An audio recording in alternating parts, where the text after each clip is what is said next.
రేపు కాలేజ్లో farewell party అమ్మా. సో టిఫిన్ ప్యాక్ చేయకు, మ్యూజిక్, డాన్స్, ఫుడ్ అక్కడే కుమ్మేస్తాం. ఓ అయితే ఫుల్ ఎంజాయ్ అనమాట. మరి అంతే కదా.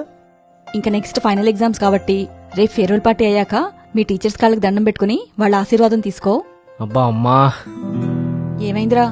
ఇంట్లో అంటే ఓకే, కానీ అలా నలుగురిలో కాళ్ళకి దండం పెట్టుకోవాలంటేనే కొంచెం ఆక్వర్డ్ ఉంటుందమ్మా. ఆక్వర్డ్ ఏంట్రా? తల్లిదండ్రుల తర్వాత నెక్స్ట్ స్థానం గురువులదే. అలాంటి గురువులకు దండం పెట్టుకుంటే ఆక్వర్డ్ ఏంటి? అవును, నేను కాదనట్లేదు, కానీ నేను ఒక్కనే అలా చేస్తే నా క్లాస్మేట్స్ వీను ఓరాక్షన్ అనుకుంటారేమో. అందరేమనుకుంటే మనకేంటి, మన ధర్మం మనం పాటించాలి. అయినా నాకు ఒక డౌట్ అమ్మా, పేరెంట్స్ తర్వాత నెక్స్ట్ స్థానం గురువు అన్నావు కదా, అంటే గురువు కంటే పెద్ద స్థానం పేరెంట్స్ అన్నట్టే కదా. ఎగ్జామ్స్కి వెళ్ళక ముందు ఎలాగో మీ కాళ్ళకి దండం పెట్టుకుంటున్నాము, సో మళ్ళీ టీచర్స్కి పెట్టుకోవడం అవసరమా? తల్లిదండ్రులు కనిపించినందుకు మొదటి స్థానం కొట్టేశారు. లేకపోతే నిజం చెప్పాలంటే మనని ప్రపంచానికి పరిచయం చేసి ఆ గురువుకి మొదటి స్థానం దక్కాలి. మా రోజుల్లో గురువులకు మేము చాలా మర్యాద ఇచ్చేవాళ్ళం. ఎగ్జామ్స్కి మాత్రమే కాదు, ప్రతి ఒక్క పండక్కి కూడా కాళ్ళకి దండం పెట్టి ఆశీర్వాదం తీసుకునేవాళ్ళం.